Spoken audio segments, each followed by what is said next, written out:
I'm Chris Preston. And I'm Brad Simmerman. Welcome to Street Check, the best podcast in the 54 and counting year history of Cabot Wealth Network. Brad, lots to get to today, but we are now past both the Super Bowl and Valentine's Day. Which one are you more heartbroken about? Oh, I guess Valentine's Day. Really? We have a family tradition of doing a chocolate fountain on Valentine's Day. My wife and I got Okay. it as a wedding present, so 15, almost 16 years ago now. And it's failing on us. The chocolate fountain is sort of starting to fall apart. It's hit its lifespan. Seems like the death of an era, or I have to buy a new Were you chocolate even up fountain. to the whole chocolate fountain thing this year after your food poisoning? I don't touch it anyway, for the Oh, most part. I'll grab a pretzel and a strawberry and that's about it. But it's a family tradition and it's I don't know, one of those things that's like it's not a super big deal. It's kind of wasteful to throw out like $10 worth of melted chocolate, but a mark of the passing of time as my kids turn into teenagers and as I get into my second decade of marriage. yeah. Super Bowl went as I expected. I mean, the OT not so much, but the ultimate outcome. What about you? I'm fine with both being over, to be honest. NFL is not my number one sport, and it always ends in heartbreak for me anyway, since I'm a Bills fan. Um, I think the 2 weeks between what the championship games and Super Bowl are just uh, interminable in terms of just so much talk about one game. I'm ready for to move on, and it also, winter in Vermont means we're closer to uh, a few days closer to spring with both these behind us now. What Okay. about the Okay, sorry, gotta derail us. What about the halftime show? Usher? What I thought it was good. who was Solid. that for? Who tuned in to watch Usher? I haven't heard an Usher song in 20 years. True, but I think it is for us because we're the ones who listen to Usher. I think we are now the demographic for halftime shows. I realized that when they brought out um, Dr. Dre and Eminem and whoever else a couple of years So, ago. so it's like when they ran the Stones out a decade ago. It's like, oh yeah, well, the older folks, they're not really watching for the game, but they'll love the Stones. It's now us with Usher. I think it might be us. But yeah, I thought he was solid though. You I know. gotta jump in real quick. Oh Sorry. yeah, sorry, Madison, our producer, Madison Roberts. The, did you guys see the comparison between his costume and the dodgeball, the movie Dodgeball, Oh, the purple and I can black, see it. the The Ben Stiller uniform, one. yeah, the uniforms in that Yep. movie and his cost outfit, whatever, identical. They were, it was funny. I'll have to send you guys a picture. I did not see it, but I like it. I know exactly what you're talking about. Yeah. If you can dodge a Yeah. wrench, you can dodge a ball. That's right. Okay. Yeah, so we got way off topic there. All right. So Brad, tell people what we're going to talk about today. This week we are going to start off with inflation and whether or not it's a problem or a short-term problem or it's a nothing burger. We're going to talk a little bit about Bitcoin, which is up over $50,000 per Bitcoin again. We're going to talk about whether or not you and I are cannabis counter indicators. And then our main topic is going to be consumer trends, but sort of through the lens of what were we thinking stocks and how did we not see this coming stocks? Um, looking back at some of the things that seemed like major winners in the past and fell flat or landed with a thud. Yeah, things that didn't get away, but maybe should have. Opposite of the ones that got away, in the spirit of Valentine's Day. Okay, and as always, we'll start off with defend the take, which this week is you, Brad, and you have a compelling take for this week, which is that Google will launch a dividend before the end of the year. 90 seconds, go. So Meta, I guess, I don't know, famously, but in their most recent earnings report, they crushed expectations, really impressive report. They also came out and they announced a dividend. Stock was up something like 20% the next couple of days, the next day. How much of that is because they're starting to pay a dividend? Probably not very much. But I do think that Google has an incentive to take that kind of action. And it's primarily optics. They don't need to be returning cash to shareholders. They already are through the form of some really extensive stock buybacks. in their most recent quarter ending, December 31 of 23, bought back 16 billion of shares. That was on top of 15.8 billion in September, 15 billion in June, 14.5 billion in March. They've been returning cash to shareholders through stock buybacks.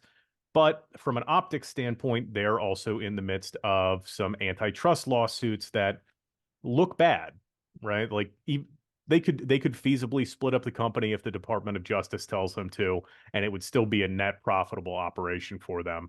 But I think something as small as initiating a dividend is a positive optics move for them. And it also potentially opens them up to shareholders that don't already own a ton of Alphabet or that may be prohibited from buying Alphabet, something like a dividend fund or a dividend growth fund. So it expands the window of potential buyers out there in a period where the Magnificent Seven narrative has been the only narrative for about the last year. Everybody that's going to buy Google is already buying it. So how do you expand that pool of potential buyers? You make small changes that potentially open the door to a whole new class of investors. I think it makes sense for Google for Alphabet, I should say, to initiate a dividend. I gave you a little extra time. That's all right.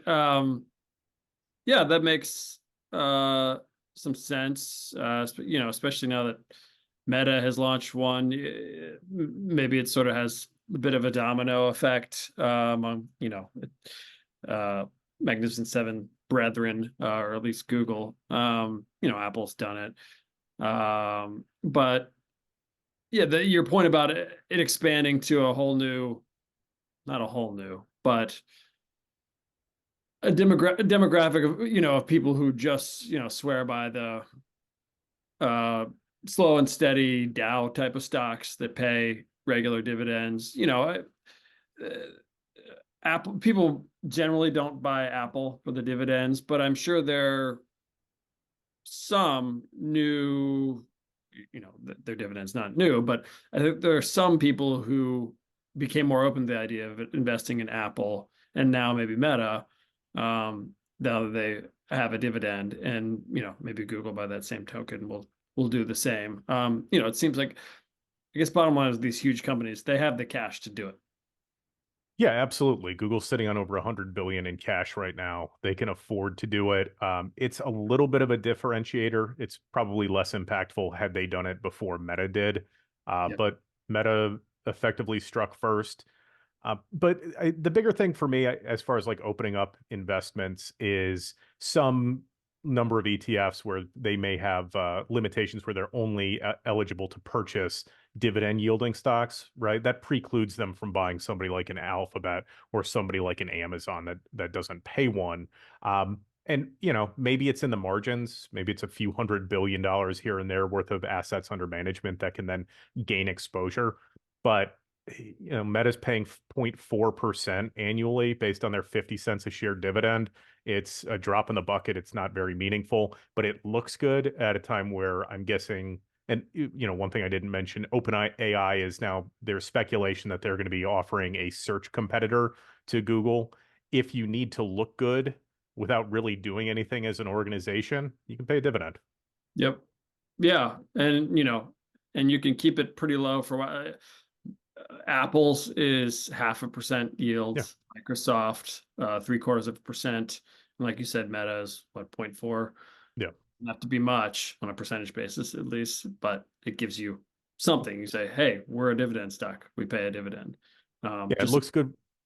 Looks good for shareholders in a period where if you're facing antitrust lawsuits, that's bad optics for you as an organization, that you've got these unfair business practices that you may or may not be engaging in.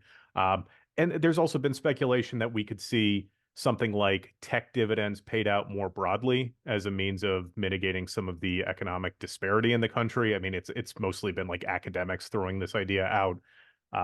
The former Greek finance minister Yanis Varoufakis proposed a what is essentially a tech dividend, the way that some tribal communities receive like wagering dividends or oil and gas dividends, for just this community collectively owns some portion of that. So it does get you ahead of that kind of narrative a little bit.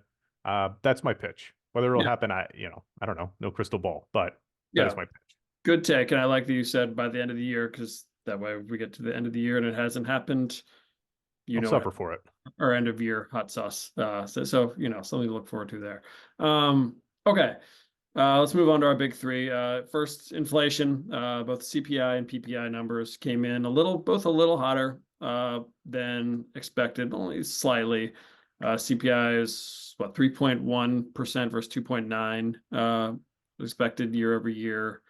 It was like a tenth of a percent higher than in January than December. The market did not crash, but it was down what, 1.5% or so, 2% maybe in the Nasdaq on Tuesday when this number came out, when the CPI came out, and then today with PPI out coming also slightly hotter than expected. Market's down, but not marginally. Think it's still, that was off of all-time highs. The market bounced back and then some on Immediately, yeah. on Wednesday and Thursday, and I imagine it will again after today, maybe even today. um, but it has changed the calculus on when rate cuts will begin. So now, March, was it just 2 weeks ago we were sitting here? The odds of a rate cut happening in March were what, 77%, 78%. Well, now it's 91% no cut, stay the same in March. May is now, as according to the Fed Watch tool, May is now 66% that they'll stay, and only 31% that they will cut or make the first cut. Then June is seeming like the most likely. It's 50%. Economists think, is when they will start to cut rates, and actually 30% chance that they won't even then.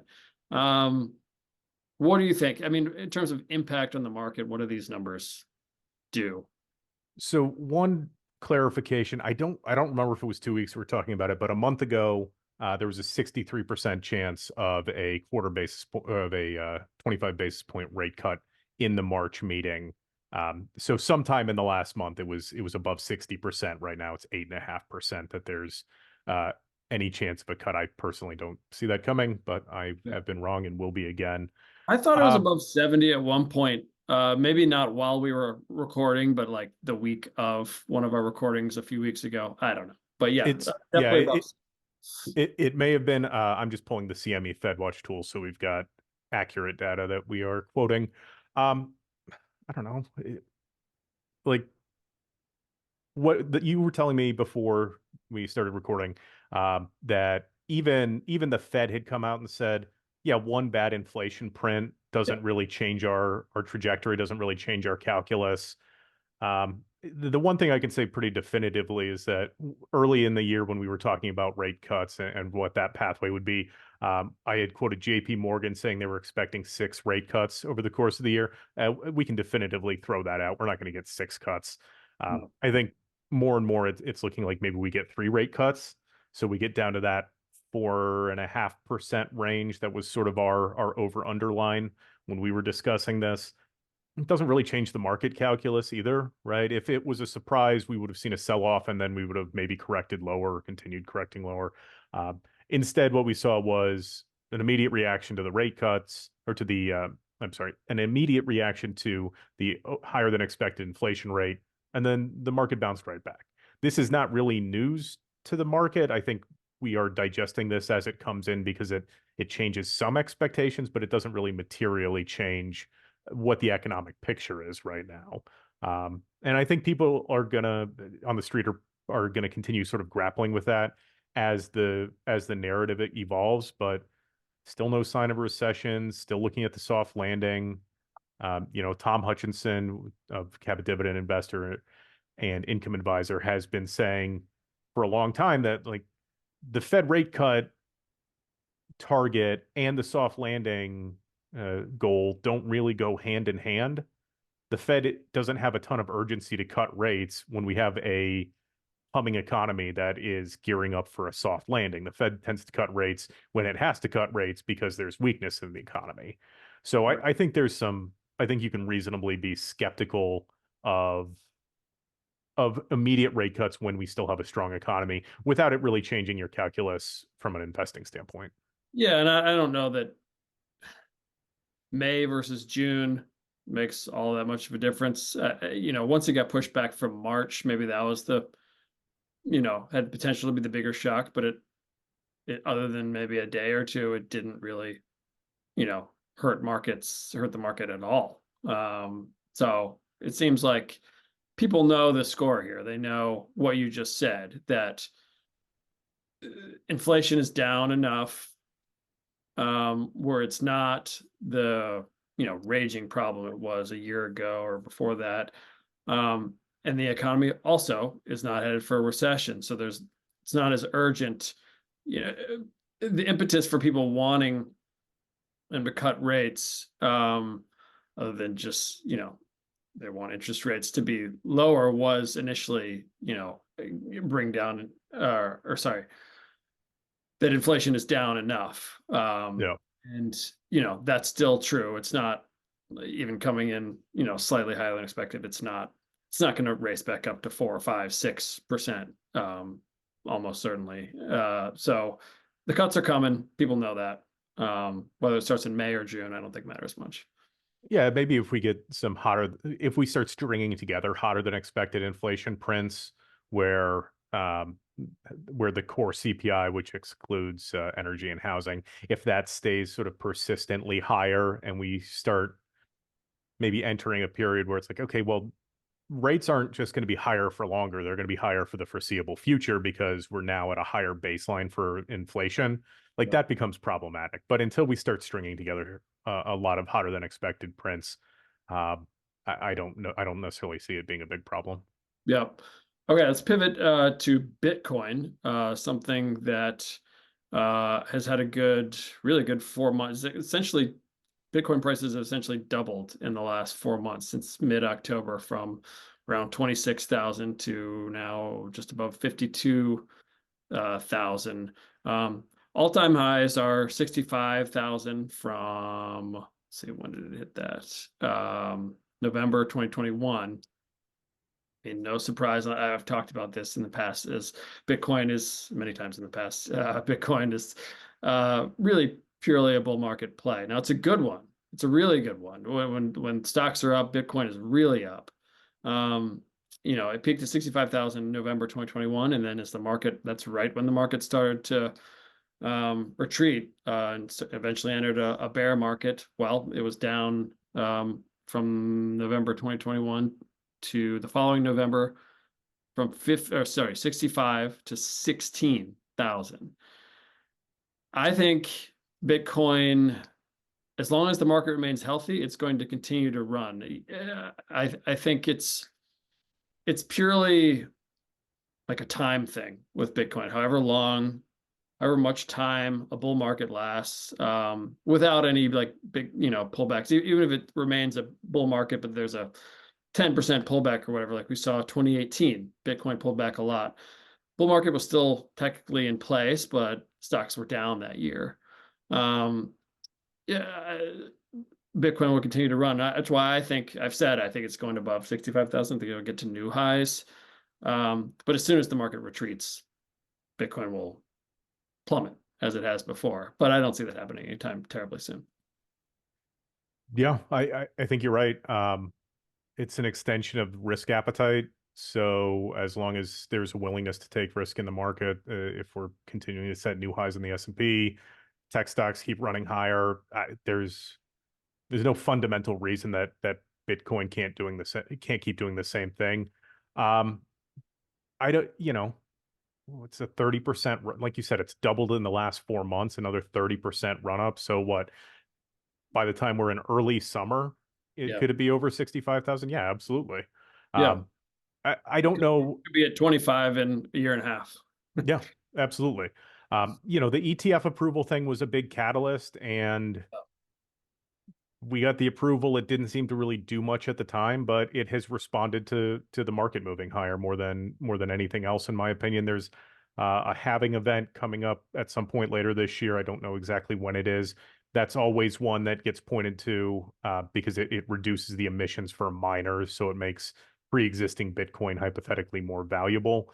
Um, it's always alluded to as like this big market moving event, but I don't think that actually tracks. If you go back and look at the numbers, treat it as an extension of of risk appetite and people betting on the bull market. I don't know. I could see Bitcoin at 70,000 by May, certainly. Yeah. Yeah. And I wrote a column today that actually will be out on the cabotwealth.com website next Monday, I believe, about Bitcoin is not a long-term investment because it has no, real world utility. But as I just mentioned, is quite possibly the best short-term trade when the market's hot like this. Like I said, it just doubled in 4 months. It's been about 3.5 months since stocks really took off again. And Bitcoin, yeah, I wonder if Bitcoin going up is a tell for the market, the next market rally, or the other way around. I'd have to look back at some of recent rallies, but it is a good short-term investment, but you got to be on it if you're doing Yeah. that. It could turn south on you in a hurry. Right now, I don't see any, as we discussed, I don't see any threat of it, really meaningfully retreating. 6 months from now, we'll see. Yeah, I agree. I don't have any other Yeah. takes on it really. It's moving well. It's quadruple or it's tripled in the last year. It's up. It's doubled in the last few months. Right? Like, what is there to say about it? Um, Yeah. Speaking of volatile assets, let's talk about cannabis. You mentioned this at the top. This is number three in our big three. We had Michael Brush on, our cannabis expert, who's really good. Runs Cabot Cannabis Investor. Had him on, I think, for the third time last Friday. We've had him on. The times we've had him on are because cannabis is, at least for a few weeks, doing really well. Actually, in this case, it's been more like a few months. And it seems every time we have him on, cannabis stocks promptly retreat. My colleague Andy Crowder, who've also had on here, our options trader, said stop having Michael on because my cannabis stocks positions suffer as a result. I mean, aside from the tongue-in-cheek, are we cannabis counter indicators question? I guess the question is here. I guess the thing is here to say is that cannabis is incredibly volatile, and these pullbacks are going to happen until one of the major catalysts that we've been talking about, being the reason to invest in them. Until those happen, rescheduling, maybe March or April, or Safer Banking Act, which is maybe further down the road, or just further legalization in more states, there's going to be some ups and downs. And that happened again this week, predictably, after we had Michael on. Yeah, the more promising thing with this most recent sell-off is if you look back to September, using MJ, which is the Alternative Harvest ETF, it's a pretty good proxy for cannabis stocks as a group. From the end of July, when we first got the news of the HHS rescheduling recommendation, it MJ essentially ran up like 70% until early September. It then immediately sold all of that off and was trading at lower levels by the end of October. It was a quick run up and an equally quick decline. The price movement that we've seen since the end of October has been a lot more constructive and I think a lot more I don't want to say intentional, but I think you get what I mean there. We've seen gradual movement higher over the last 3 months now. It's been sort of taking the stairs up. 50-day moving average on MJ just crossed over its 200-day in mid-January. Even the most recent sell-off, which was down 7% in the course of a week, just brought it back to its 50-day moving average. It's a technically stronger uptrend, although it's not as rapid as it was in September. the open question that I have is like, what are cannabis investors looking for right now? Because September's action would say they're looking for like an immediate policy change Yep. that is a boon for the stocks. But what we're seeing right now seems to paint a picture of investors maybe being a little bit more patient. And I don't know. Yeah. I'm, Yeah. I mean, there's in the absence of catalysts, all you can really look into is, what slight clues there are, language, maybe Congress says the wrong thing one day, oh, stocks slide. I think Michael wrote me and said that actually the opposite happened yesterday. Cannabis stocks were up yesterday, and it's because there was some whispers of the Safer Banking Act being revived again. But it's, you know, similar to how we treat the way the Fed, parse every word that the Fed says, or at least we did, were, especially when times were bad for the market in 2022, 2023, we look into every word Congress says about cannabis rescheduling or legislation that would help the cannabis industry. But I have a metaphor for what cannabis is like. It's an incredibly self-serving metaphor, but it's just one that I know. I'm a big, randomly, for most people watching this, I'm a huge Virginia basketball fan. I grew up in Virginia. My dad took me to games. We had season tickets growing up. Um, this season of Virginia basketball has been very volatile, up and down. I'm ultimately optimistic about it, but started off really well, similar to how cannabis was in September, August, September, November, December. UVA basketball, Virginia basketball is really good. Like, oh, this is great. They're better than I thought they were going to be, and then they're sucked for like a month and got their butts beat by double digits, like I think 4 straight times on the road. And I was like, I'm done. I'm not going to be fooled again by this team. And then they won 8 in a row. I was like, okay, could we win the national championship? I say we. Could they win the national? And then they just lost at home to a team that's probably not going to make the tournament the other day. And now I'm doubting itself all over again. That in the last few weeks, especially, has been similar to cannabis. And like cannabis, Virginia basketball probably peaked in 2019. As the poster over my shoulder, for those who've been wondering what the heck that huge thing is, my dad bought me a framed photo of them winning the national championship in 2019. And my wife said, I don't want that anywhere, that, people who visit our house might see it. So it's in my office and on the podcast every week. So that's my small revenge. Anyway, that's my metaphor. Again, it's a very self-serving metaphor. Cannabis is, every time you think it's, this is it, this is ready to run, it sort of does the opposite. So just investors have been burned too much by over promising and under delivering by cannabis stocks. Yeah, I do wonder if maybe just the rally, right? We talked about Bitcoin as a risk extension. I wonder if maybe we see some of that in cannabis stocks now, where it's like, all right, well, rally's starting to broaden out. These stocks, they were flying high a few years ago. Maybe there's something there. We're seeing like these positive catalysts, and maybe it's more of a rising tide situation. Although I don't know how that plays with your metaphor. I don't know. Yeah, I don't know. What the That was the end of rising my tide. metaphor. It was really just the last few months of cannabis versus this season of Virginia basketball, and the 2019 peaking thing.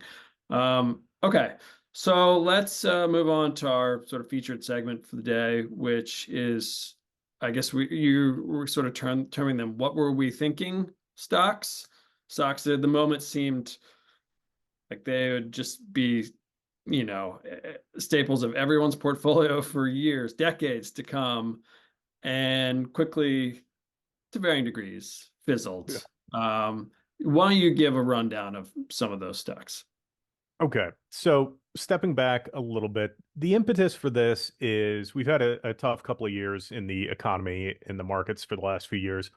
And one thing that I've noticed an absence of is like these seemingly crazy innovative consumer products and consumer trends that were all the rage a few years ago.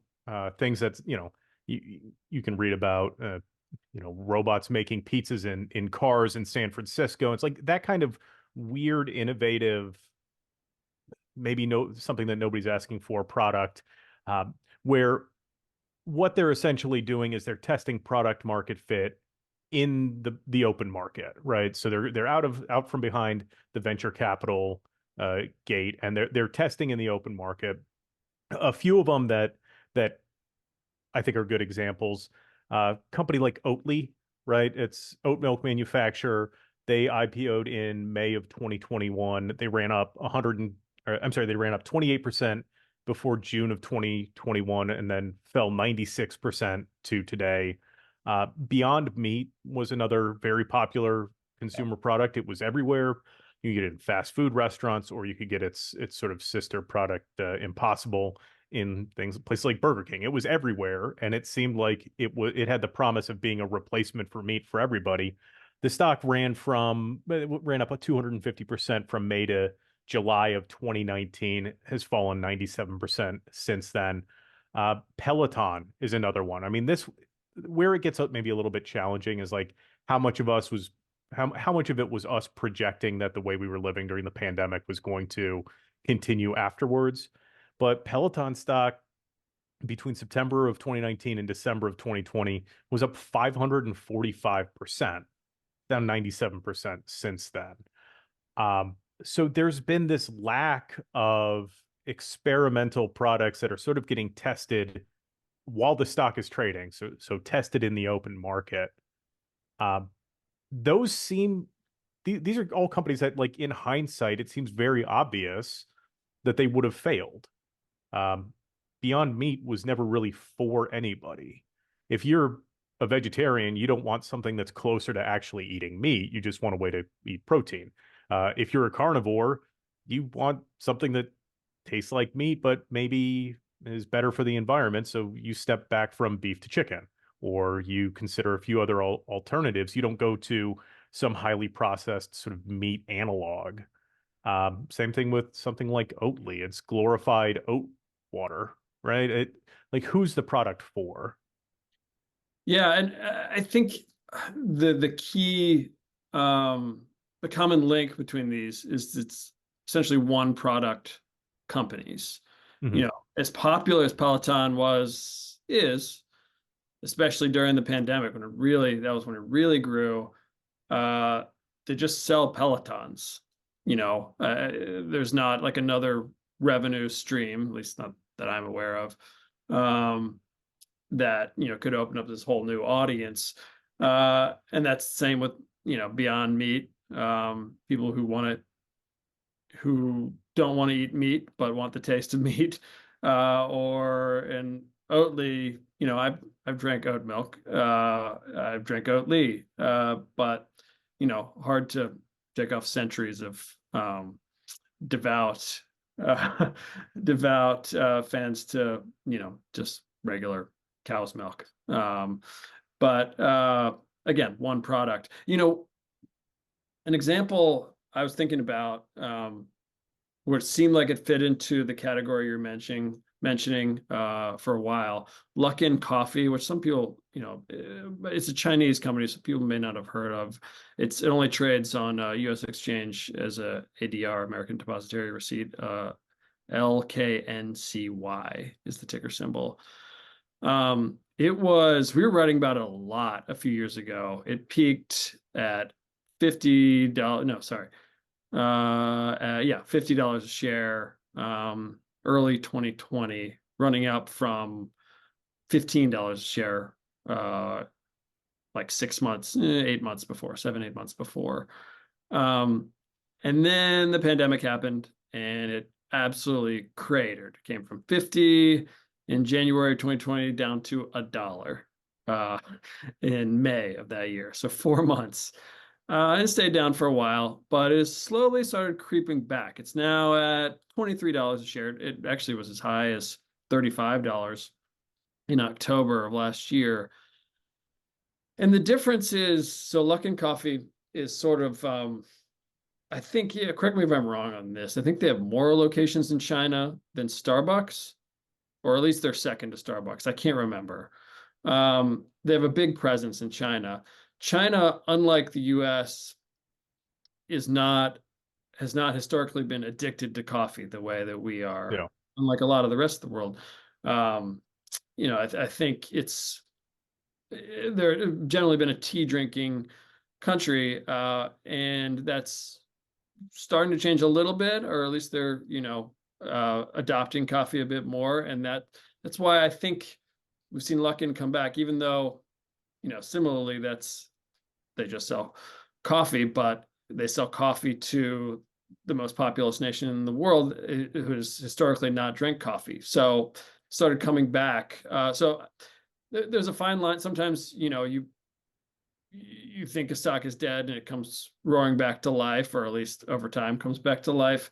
I think I feel pretty confident the ones that you listed aren't gonna. I don't know if you should bottom fish on any of those, even Yeah. as popular as some of them still are, and Peloton in particular in the mainstream. I don't know. Can you think of other examples of Yeah. that? We sort of, what are we thinking, and then they sort of kind of came back to life. I really can't think of a ton of like what were we thinking, but I do think you hit the nail on the head with the one product element to it because it reminded me of Instant Pot. So thinking back to consumer trends, I don't know if you remember when Instant Pot was huge. This would have been around the time of the pandemic. It was Oh, a glorified pressure cooker essentially. yep. The brand the parent company filed for bankruptcy in 2023, and they were very much hamstrung by their own success with a single product that takes over, some segment of the world, and then there's really nothing that you can follow up on that with. Um, Now, so ahead of this, I did want to try and do some research and see like, okay, well, if we've got these stocks sort of behind us that are like, what were we thinking? What can we look for that are going to be the other side of that coin that are going to be the how did we not see this coming? Right. Yeah. So I was doing some industry research, looking at some of the consumer trends that are expected for this year and going out into the future. Bain and Company have been citing localism a lot, citing that 50% of consumers are interested or are willing to pay 55% are willing to pay a premium for localized goods. It's important for consumer packaged goods products that they're sourced locally. New York Times cited Christine McDaniel from George Mason University saying it's going to be about less stuff, more fun. Um, Deloitte had a pitch that this year the consumer trends are going from mass to micro. So they're anticipating a fragmentation of consumer preferences that's going to be highly tech enabled. And that means personalized shopping experiences, personalized products. And a lot of this is going to be driven by e-commerce and it's going to be tech enabled. And then one other common theme that I've seen a lot is the idea that secondhand and vintage is going to be a good fit because reduced expenses in a period of still high inflation where consumers are starting to struggle more. And it's more environmentally friendly versus some of the fast fashion stuff. I have a couple of pitches as companies that may be able to take advantage of some of the upcoming consumer trends. One of which is eBay. Okay. eBay is, it's ubiquitous. I think everybody knows what eBay is. I think there's maybe some blind spots where you can't necessarily get a super personalized shopping experience. There's a lot of industry discussion over virtual reality stores or what they've called immersive retail. And so it's lacking a little bit on that personalization, but it pays a 2.3% dividend yield. It trades at less than 10 times earnings. It's down about 10% in the last year, but it's just in a holding pattern right now. I think if we do really see a lot of consumer impetus behind the secondhand, the vintage trends, I think eBay is an immediate beneficiary. That very much seems like a company that could be a year or two from now where we look around and we see all the kids like or all the younger people, say producer Madison's generation, wearing like vintage clothes that they got on eBay or they got in Goodwill. You're like, how did we not see that coming? eBay is my pitch for one that will turn into a how did we not see that coming? Well, and at least that, unlike some of the companies we mentioned before, that's not like a brand new thing. It's been around a while. It's been, it And, came public in 1998, and really took off 2015. There was like a spike to 1 year describing, went from $11 a share to 28 in 2015. Eventually got all the way up to, not surprisingly, after the pandemic, or tail end of the pandemic, got up to about $76 a share. It's now at 43. So yeah, I mean, I like your premise, and it's been around long enough where it's not a flash in the pan stock like, maybe Oatly or Peloton. and I don't know if it's subject to that sort of one product, no room to grow element that we were talking about with some of those other companies, right? Peloton can't branch out to exercise classes effectively because all my exercise space is taken up by the Peloton bike, Yeah, right? Like Oatly's not going to go into almond milk. It's one product. right. And I don't know that eBay, I mean, eBay is one product insofar as it's online secondhand shopping, but I know they had a foray into like eBay Motors for a while. I don't know how the business units are performing individually, but it strikes me that it's probably not one that's going to get hamstrung by that one product flash in the pan, and then you've got nowhere to go from there. Yeah. Yeah, no, that's a good one. Yeah, I wonder, I think that the inherent difficulty of the flip side of the coin of what were we thinking, saying, oh, how did we miss this? It's really hard to predict those companies, those trends, just like no one really saw AI, becoming what it has become a year and a half ago, less than that. At least not this quickly and all Mhm. at once. And that's why I like Mike Santolo, who's our expert growth investor here, has been the company and our chief investment strategist for decades. He always talks about how it's not your job to spot the trends before they happen or to spot the companies before they start rising. You recognize the strength in the chart. You recognize that Wall Street is onto likes these stocks for a reason. So you can miss the first few months of a stock's big run up, but if you latch onto it early enough, sort of, ride its coattails after there's some evidence that there's some teeth to it, then you catch 95% of the run, and that's plenty, and it saves you the heartache of, taking a flyer on, Oatly. Yeah, it's also it reminds me of something that Tim used to write about or used to say, which is one of the big things to prioritize is companies that serve a mass market. Yeah, And I think maybe it's been sort of an undercurrent for this whole conversation, but we're identifying these stocks that were spectacular, that turned into spectacular failures. The the big deficiency is they didn't none of them served mass markets, right. right? Something like a Luckin Coffee does, Yeah, at kind of, least in maybe. one country. Yeah, I mean, yeah, they're going out and they're seeing if Western coffee consumption behaviors and tastes translate globally. right, That's potentially serving a mass market. I don't know that these other companies that subsequently went on to turn into sort of those flash in the pans, I don't know that they ever had that possibility. right. Um, Yeah, there is one other company that I do think is maybe more in that serves a mass market that has some of this individualized tech-enabled consumption potentially behind it. Fresh Pet, that's FRPT is the ticker symbol. They mhm, manufacture fresh dog food, right? Serves a mass market. Something like a third of households in the country have family pets. They have dog and cat food both. It also aligns with a lot of the wellness trends, right? People don't treat pets as animals that happen to live with you. They now treat them as parts of the family. So if you're concerned about Do your you have a wellness, pet, by the way? I don't think I've ever asked you that. yeah, we got a dog. His name's Chewbacca. I've never even Uh, seen or heard your dog. Okay, carry on. Sorry.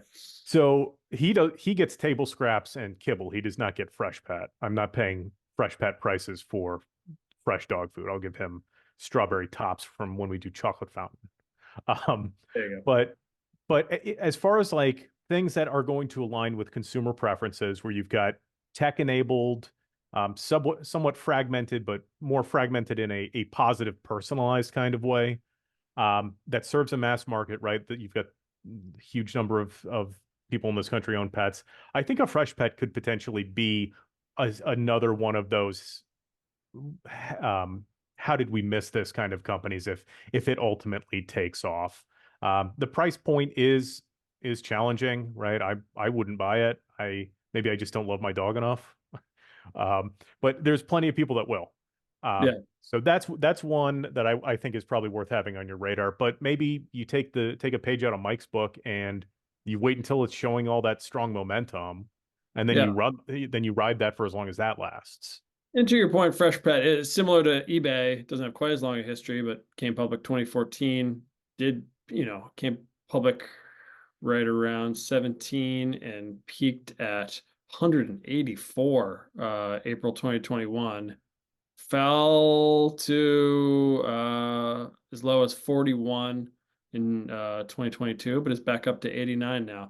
Both those companies you mentioned, I think, are sort of pseudo how did we miss this companies because they do have a history. Yeah. And now, like you said, you just to tie it back to what we're both saying about Mike, it has some good recent momentum. The stock is up from 55 to 89 since the end of October. So, that's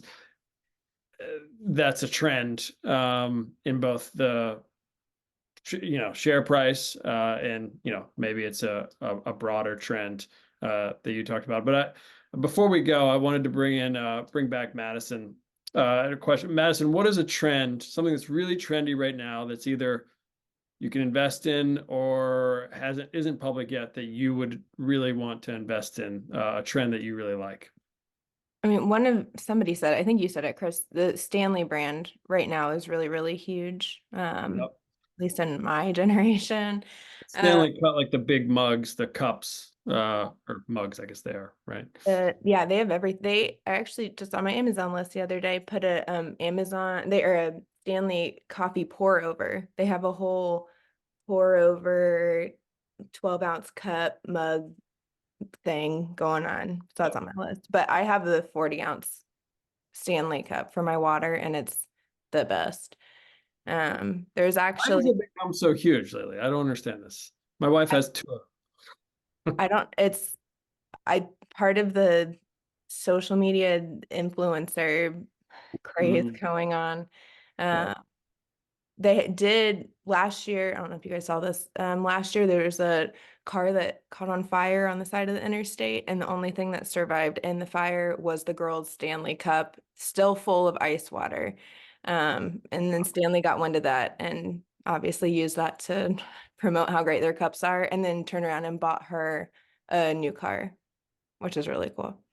We all set my Subaru Outback on fire with a Stanley. That was my wife's Stanley, and that way she gets to keep the Stanley, and I get a new car. The win-win. Yeah. So that was one that I had been thinking of when we were doing some research on this. Privately held company, no way to buy stock in Stanley. But Feels like it would be the next Peloton if it did launch, or it'd be really popular out of the gates and then come crashing back to Earth. but does the fact that it serves a mass market, is that enough to potentially override that? I mean, like, I have a non-Stanley branded insulated cup that sits at my desk. Everybody has one. Mhm. Maybe that's enough to differentiate it. Maybe the pour over coffee cup is enough. Madison, are there other consumer product trends other than Stanley Cup right now? I'm That sure. well, I I'm mean sorry, that there I mean are. that You're on you the are spot. aware of. I mean that you are aware of something that like your generation and all you young kids on TikTok are like, oh, you got to buy the pink sauce now, or you got to buy this thing. Oh gosh. There was I'm actually not on TikTok, so I'm I'm not the person to ask. There Well, was some kind of I guess if a TikTok trend reaches me, then is pretty trendy. There was this stuff, it was some cleaning stuff, the pink goo or something that they called it. I I would have to Google search it. I don't know. It was some kind of cleaning stuff. They got really big on TikTok, but I'd have to look that up ahead of time, Brad. You can't put me on the spot on a stock podcast. I just am asking about trends because I was not able to find anything other than the Stanley Cup that's like a prevalent consumer trend. And honestly, I miss the days of like the Segway where it's like, hey, look at this dumb thing, and maybe it's huge and maybe it's not. And I sort of miss that about the easy money era of the last 20 years. That does seem to be maybe coming to a close a little bit. Could Taylor Swift make herself a stock? That's the only one that comes to mind for me. I'd buy stock in Taylor Swift. Right. Her cult following totally would. Jacob Mintz totally would. Our resident Swiftie. Resident Swiftie slash options curmudgeon. Big Swift. You said, Madison, you said he's been to several concerts, Swiftie concerts, saying he's taking his daughters. Concerts. Yeah, I mean, we can say he's been to one. He's got one on his calendar, like in Europe, that I know of this year. Right. I mean, I'm sure there's been a million more that he's just too embarrassed to own. But yeah, he uses his daughter as a cover up to go. Well, no one will ever know his secret, or they didn't until now. Now our legions of fans will know. My daughter listens to Slipknot now. What is Slipknot? The metal band from the 2000s. Did you say what is Slipknot, Chris? Oh, that was our generation. We were talking about Usher before. Yeah, no, I recognize the name. I don't think I could identify a Slipknot song. I missed the Swiftie thing entirely. Apparently, I don't think it'll happen for me. Yeah, well, as my 8-year-old daughter has converted me. I think I've been Swiftie pilled. So I'm on board. I would invest in Taylor Swift stock right away if it ever was a thing. Ending on Taylor Swift is a good place to end any podcast, I think, these days. As always, like and subscribe, give us a 5-star rating, all that good stuff. We will be back next week. And Brad, hopefully you get over Valentine's Day being over and your rivers of chocolate haven't already dried up.